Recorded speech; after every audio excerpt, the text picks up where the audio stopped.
എല്ലാ വർഷവും ഞങ്ങളുടെ ഗാർഡനിൽ ടൊമാറ്റോസ് അങ്ങനെ അധികം ഉണ്ടാവാറില്ലായിരുന്നു.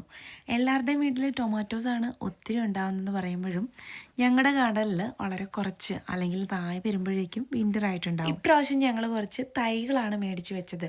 പിന്നെ ഞങ്ങളുടെ നെയ്ബേഴ്സ് അവർക്ക് എക്സ്ട്രാ ഉണ്ടെന്ന് പറഞ്ഞ് ഞങ്ങൾക്ക് കുറച്ച് തരികയും ചെയ്തു. ബണ്ടിങ്സിൽ നിന്ന് മേടിച്ച ചെടികളിൽ ഒന്നാണ് ഇത്, ബ്ലൂ ചെറി ടൊമാറ്റോസ്.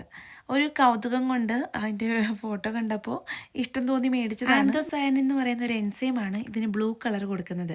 അത് നമ്മുടെ സൺലൈറ്റ് കൂടുതൽ അടിക്കുന്ന ഭാഗത്ത് മാത്രമേ ആ ബ്ലൂ കളർ ഇത് ഉണ്ടാവുള്ളൂ. അപ്പോൾ ഇത് ഒളിച്ച് നിൽക്കുന്ന ടൊമാറ്റോസൊക്കെ ഞങ്ങൾക്ക് റെഡായിട്ട് തന്നെയാണ് കിട്ടിയത്. കുറച്ച് ബ്ലൂ അവിടെ ഇവിടെയൊക്കെ ഉണ്ടായിരുന്നു. പക്ഷേ ഇത് കുറച്ച് വെയിലത്തോട്ട് നിൽക്കുന്നതൊക്കെ നല്ല ബ്ലൂ ആയിട്ട് തന്നെ കിട്ടിയിട്ടുണ്ടായിരുന്നു. ഈ ടൊമാറ്റോസിൽ ആൻറ്റി ഓക്സിഡൻസ് ഒരുപാട് അടങ്ങിയിട്ടുണ്ട്. ഇത് വേറൊരു വെറൈറ്റി ആണേ, കുറച്ചിങ്ങനെ ഓവൽ ഷേപ്പാണ് ഇതിന്.